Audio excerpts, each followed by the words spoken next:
So, you want to play Mannpower. Maybe you queued into it accidentally and you want to know more about it. Maybe you know nothing at all. Maybe you're tired of regular CTF and you want to try something else. Maybe you think liking an underpopulated mode makes you an interesting person. I don't know. Unfortunately, it is pretty complicated. The wiki page is a wall of text, and the only thing up to date about it is the update history section, and even that isn't accurate all the time. This guide is intended for those who are already familiar with the game. This is not a guide meant for brand new players. Trust me, the base game is complicated enough.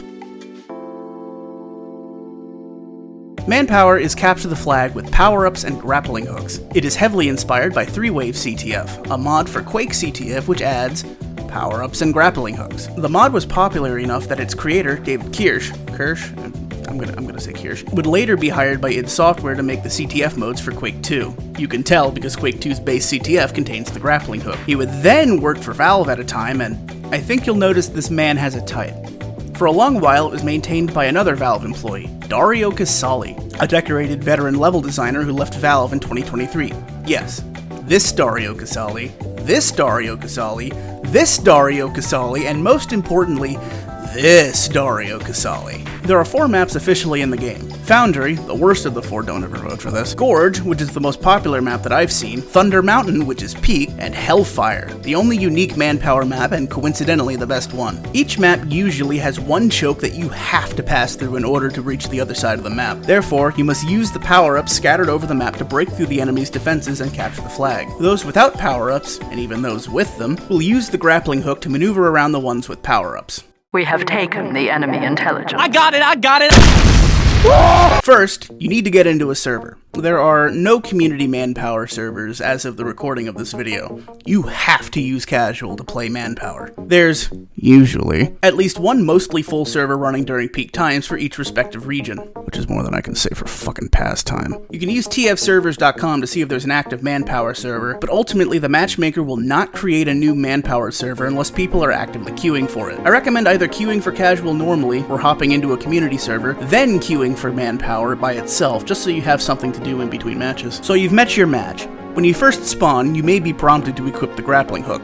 Make sure to equip it, as maps like Thunder Mountain and Hellfire require it to traverse the entire map. When you first spawn, you are ubercharged for 10 seconds. This effect applies whenever you respawn, change class, or use a resupply bind. Touching the resupply cabinet by itself does not apply the effect. Random crits are forcibly disabled regardless of server settings. Crit damage cannot be boosted in any way beyond what the weapon is already capable of. I'll elaborate on this later. Dominations are disabled like they are in Valve competitive, so if you have a domination strange part, they will not run in the background. The mode is instant respawn, though if you're near your flag, you'll have a respawn time of 8 seconds. This can be overridden by changing class to respawn instantly. Crits on cap are disabled. All melee weapons have a 30% damage bonus, meaning stock melee weapons go from dealing 65 damage to 85. Demos with shields will not receive this bonus. No damage boosts are based off of this 30% boost. This means critical hits do not factor into this melee calculation, as crit damage cannot be boosted, but it also doesn't factor into mini crits either. Mannpower also uses a table for Mannpower based healing. Here it is. It's triggered every quarter of a second. It's generally based on the max health of the class you're playing. Lighter classes receive more regeneration and heavier classes receive less. Yes, you saw that. Scout regens more than his entire health bar in 1 second. Some classes themselves are modified slightly. For instance, Scout cannot take fall damage. Engineer upgrades buildings at 50 metal per wrench swing instead of 25, and buildings deploy near instantly. Not as fast as MVM, but almost. It is usually not possible to build inside the enemy's base, except for Thunder Mountain for some reason. Medic heals for less depending on power-up ownership. When the medic himself holds a power-up, Medigun healing and Uber build rates are reduced by 25%. When the patient is holding a power-up, Medigun healing and build rate are reduced by 50%. When both hold power-ups, Medigun healing and build rates are reduced by 75%. The crossbow and the amputator are unaffected. Certain weapons are slightly rebalanced in Mannpower. The direct hit and the reserve shoot are no longer mini-crit airborne targets. Unfortunately, the Market Gardener cannot crit because you could do some really nasty grappling tech to store the crits forever. The battalion's backup goes from needing 600 damage to charge to 1500 damage to charge. When holding a power-up, the Flog goes from needing 300 damage to 3000 damage to charge. Demo Man shields recharge slower than they normally would, and they'll recharge even slower when holding a power-up. The Uber Saw only gains 10% Uber per hit and 5% when holding a power-up. The flags themselves have different parameters and rules from regular capture the flag. First off, Mannpower plays to 10 captures. Yep,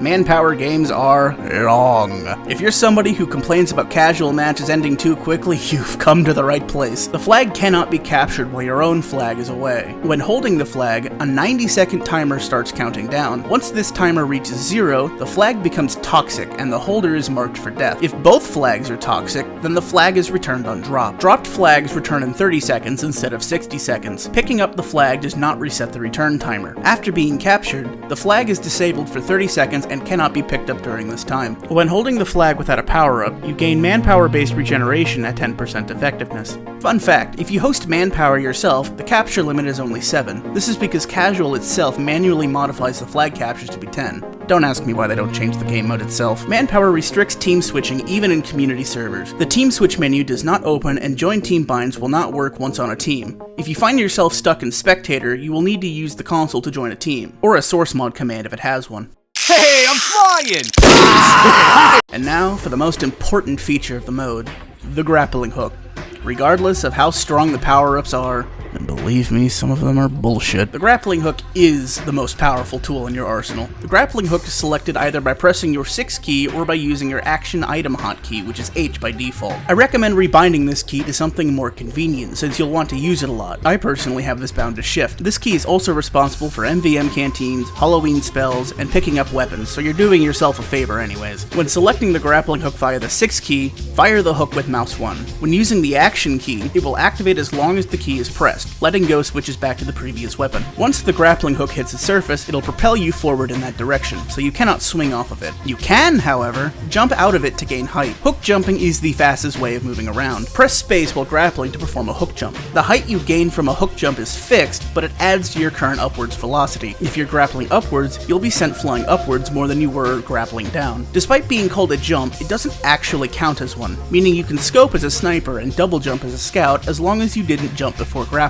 After jumping, the grappling hook is disabled half a second before it can be fired again. The grappling hook has an instant switch to speed and a near instant switch away speed. Unfortunately, this makes the grappling hook extremely susceptible to the switch speed bug. If you do not have a weapon with the switch away bonus active for half a second, the standard switch speed, you will not receive the switch away bonus. It is better to pace the grappling hook duration by keeping it out longer than you need to ensure you receive the bonus. With jumping, this can be done without grappling further than you intend, since it disables the hook for half a second. Dynamic props like spawn doors, resupply cabinets, and most windows on Hellfire will always grapple you towards the center of the prop before disconnecting you after a second. Heavy cannot jump out of a grapple. Pressing space will still disconnect the hook, but it will not give you an upwards boost. Heavy also grapples 30% slower than the other classes. Heavy can use the hook to immediately spin down the minigun without having to wait the full spin down. It's not supposed to do this, but snipers can use this to immediately descope after firing, but this can cause weird scoping behaviors dependent on ping if you have auto resume enabled. Spy does not receive the switch away bonus if the weapon being switched to is the knife. In fact, nothing can modify the knife switch to speed in this mode. Spy's grappling hook rope matches that of the team he's disguised as, even if it's not reflected on the player's end. You can also grapple while cloaked, although the grappling hook and its rope will not be cloaked with you. You cannot use the grappling hook with the dead ringer up, but you can once it activates. The grappling hook has a 35% grappling speed penalty while carrying the flag, and a 50% penalty while doing so while also holding a power-up. Scout grapples with the intel faster, receiving only a 20% speed penalty and a 35% penalty when doing so with the power-up. A main feature of the grappling hook is hooking other players. When hooking into a player, you can change weapons without the hook being removed. Grapple plus melee is an exceedingly dangerous combo. The switch speed bug seemingly doesn't happen when hooking into players, but only for the first switch. The hook will only be removed when the hook player breaks line of sight for a second, the grappling player switches back to the grappling hook, or the hooked player dies. The Pyro has a slower grapple speed when hooking players compared to the other classes. Spy cannot backstab players he's grappling, as well as players grappling the Spy. Hooked players will bleed, and you cannot grapple Ubered players. The final, and most important aspect of the grappling hook is... it comes out of the opposite side of your view model. Yeah, I don't get it either. It's not a huge deal since at distance it behaves like a rocket launcher, but it's something you should keep in mind at close range. All power-ups except one are entirely passive and do not require any additional effort from the player. There are some caveats to holding a power-up that should be addressed first. You will gain an icon over your head based on the held power-up. You cannot be overhealed by medics, and they heal you at a reduced rate as mentioned before. Power-ups that increase max health do not increase health pack value beyond what was normal for your class and weapon combination. This also applies to weapons like the kunai, which will not heal you beyond 210 health. When you fall below 30% health with a power-up, you will become outlined to enemies without power-ups. There is no range limit to this outline, only a line of sight check. When dying with a power-up, it'll become aligned to the other team. Power-ups aligned to the enemy team cannot be picked up by your team. However, disguised spies can pick up power-ups aligned to the enemy team. To drop a power-up, press L by default. This is the same key you use to drop the flag. If you are holding both the flag and a power-up, the power-up drop will be prioritized. Dropping power-ups that increase max health will burn the additional health off as overheal. Team-aligned power-ups will despawn in 30 seconds, and neutrally dropped power-ups will despawn in 60 seconds. Team-aligned power-ups will attempt to respawn at the team base they are aligned to, and neutrally dropped power-ups will respawn in a random location. Power-ups will force despawn and kill triggers. There can only be one version of any particular power-up active at a time. Strength doubles your damage, but it also disables damage fall-off too, making this thing painful from any distance. It also doubles self-damage from all sources too, including non-explosive weapons like the basher and the katana, though it does double the force in which these sources push you back, so it's a give and take. Strength does not boost crit damage, meaning headshots do not deal additional damage. It does boost mini-crit damage. Strength boosts melee damage by its base damage and not its manpower bonus damage, though 130 damage per swing is still devastating. Resistance is the inverse of strength. It halves the damage you take while also blocking backstabs as if you were carrying a limitless razorback. It also has some unique interactions with some of the other power-ups, which I'll mention when I get to them. The Enforcer does not penetrate its defenses. When holding it, it uses the same particle as the Vaccinator bubble. Do not be deceived, however, as Resistance does not block critical hits beyond the normal 50% damage reduction. Vampire heals you 1-to-1 for the amount of damage you deal. If you deal 100 damage, you will heal 100 damage, unless it's a melee, in which it will heal you for 150% of the damage you deal. Vampire adds 80 to your max health and gives you a universal 25% damage resistance that, once again, cannot be broken by the Enforcer. The Flamethrower and the Minigun heal for only 60% of the damage dealt. However, Afterburn heals for double the amount. Reflect returns 80% of all incoming damage back to the attacker and knocks them into the air. It also increases max health to 400 regardless of class. Reflect damage is incapable of killing by itself and will set attackers to 1 health. Reflect deals 100% damage to sentry guns and can kill them. Reflect does not deal damage to resistance and vampire users, but it will still knock them back. Fire-based attacks do not deal knockback. Haste doubles your firing speed and quadruples your reload speed. It also doubles your clip size, reserve ammo capacity, and metal for the engineer. It provides a 30% movement speed bonus. Sticky bombs arm twice as fast, however there's a small quirk with it where any stickies not yet armed will be queued for detonation when pressing alt fire. They'll explode as soon as they're able to. The sniper rifle charges 3 times faster and rescopes twice as fast, though the half-second headshot delay is still unaffected. Heavy revving and unrevving are unaffected. The flamethrower primary fire is unaffected, but air blast rate is doubled. This does not affect the Dragon's Fury in any way. The clip size bonus also adds additional ammo to consumables and throwables. The gas passer is unaffected. The wiki says that it doubles heal and uber charge rates, but this is wrong. It does not change heal and uber build rates in any way. However, haste is one of the 2 power-ups that do not nerf healing and uber build rates. Regeneration heals you for the maximum manpower healing based on your class. It regenerates reserve ammo and metal every 5 seconds. The flamethrower's anti-heal does not nerf the healing provided by this power-up, or any manpower-based healing for that matter. The HUD is actually inaccurate when it comes to all manpower-based healing. You actually heal twice the amount of what the HUD displays. It might say 10 health, but you actually regen 20 health. Precision increases the accuracy of all weapons by 90%, except the minigun, which is 60%. It disables all damage fall-off, making this an exceedingly lethal power-up at long range. Rockets and grenades travel nearly 5 times faster than normal. The splash damage created by all sources always deal max damage no matter how close or far the target is from the epicenter. Guaranteed 90 damage rockets and 120 damage stickies are pretty good. It also increases rocket and grenade clip sizes by 50% for some reason. The sniper rifle deals double damage, charges 3 times faster, and rescopes 3 times as fast. Unlike strength, precision does multiply headshot damage, allowing the sniper rifle to pump out 300 damage quickscopes and 900 damage full charge headshots. Precision disables all self-damage from all sources. Rocket and sticky jumps will not deal any knockback, neither will basher missing or katana sheathing. Precision has nearly no effect on medic or pyro. The crossbow does not gain any positive effects due to how it calculates its reverse fall-off, and flare guns are unaffected, though it does still affect the shotgun. You should drop this power-up for your teammates or for other power-ups on these two classes. It does not bring back the pre-nerf Ambassador, nor does it have any effect on the accuracy of the beggars. Agility is the flip side of haste. Where haste increases your active abilities, agility increases the passive ones. You move 50% faster while holding it, unless you're a soldier demo or heavy, in which it only increases it by 40%. It increases grappling hook and grappling speed, increases jump height by 5 times, and grants fall damage immunity. It increases your universal switch speed by 500%, negating the switch speed bug entirely. It is the only other power-up that doesn't nerf the medic for holding it. This power-up does not change the speed at which you grapple with the flag. You will still grapple at the same speed as if you weren't holding a power-up, but the grappling hook itself still travels faster. Agility breaks the man treads and thermal thruster's stomp ability.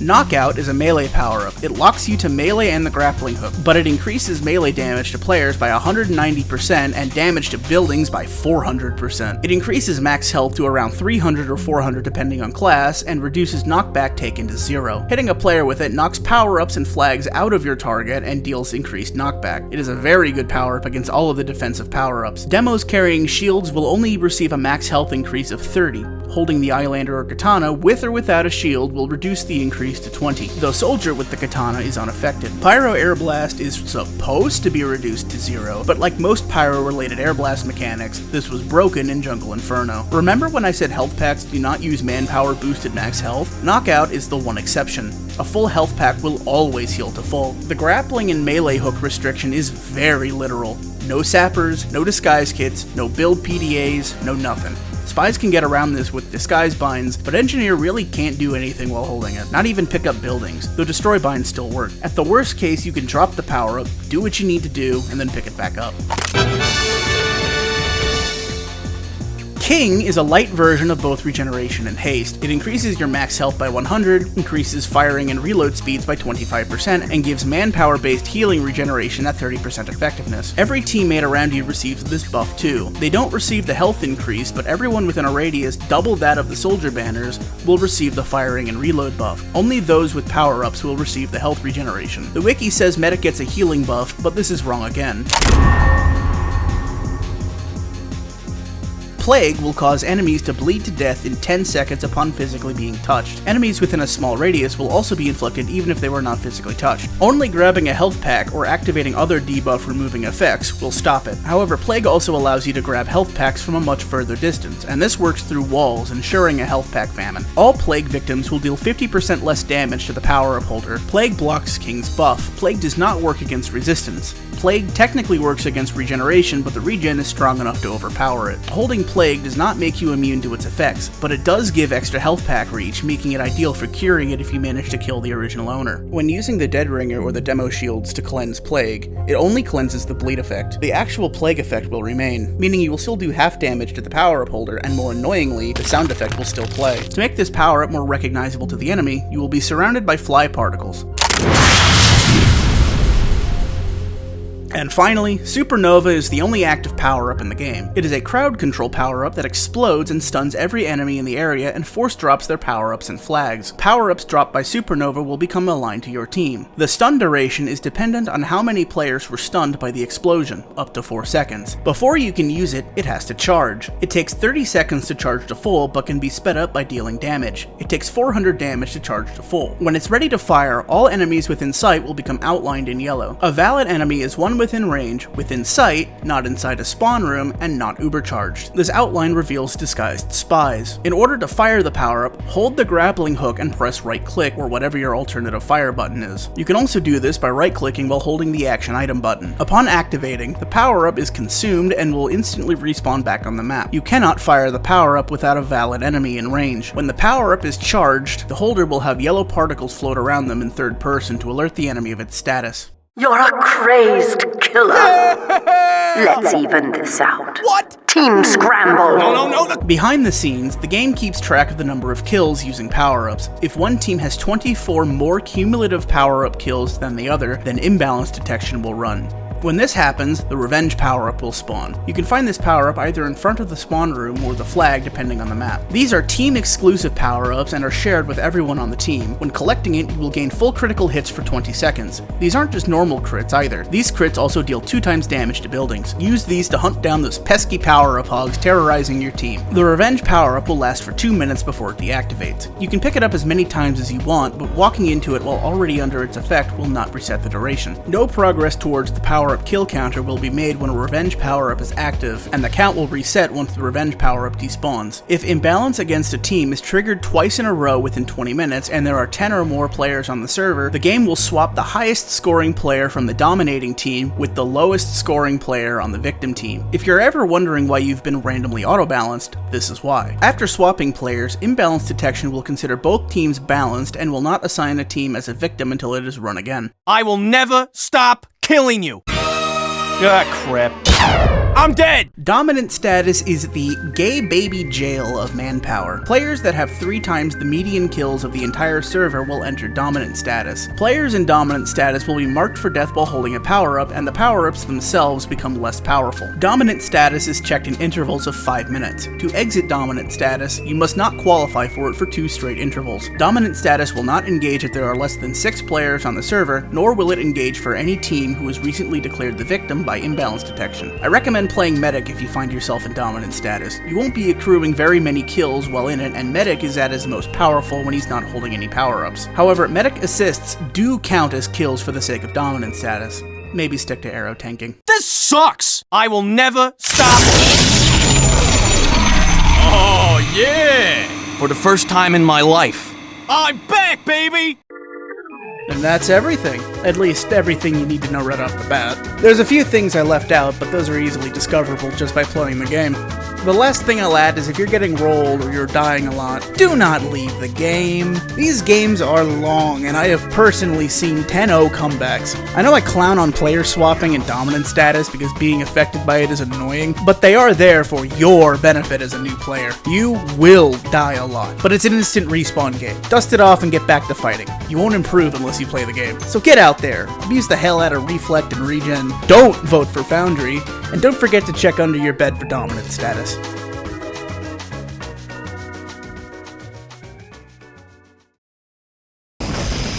I just want to say, you're insane at Team Fortress 2, man. Thank you.